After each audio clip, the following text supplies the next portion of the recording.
मला उचला.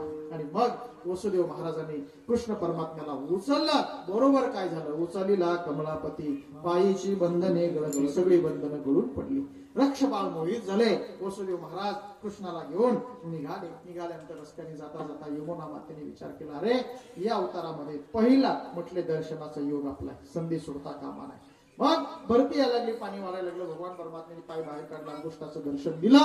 मग कृष्ण परमात्म्याला गोकुळामध्ये वसुदेव महाराजांनी नेऊन सोडलं आणि तिथं माया जन्माला आली होती. मायेला घेतलं गोकुळात, अर्थात मथुरेत आले.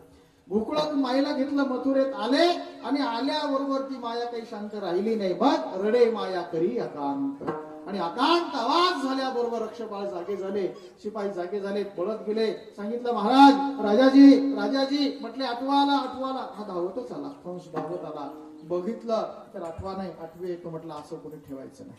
मग पाय पकडला, गरगर असं फिरवलं, दगडावरती आपटवणार. एवढ्यामध्ये ती माया सटकली आणि सांगितलं, अरे तू कोण, मला मारणार आहे? तुला मारणारा माझ्या अगोदर जन्माला आलाय. तुझं लागे वधी उपजला मज आधी.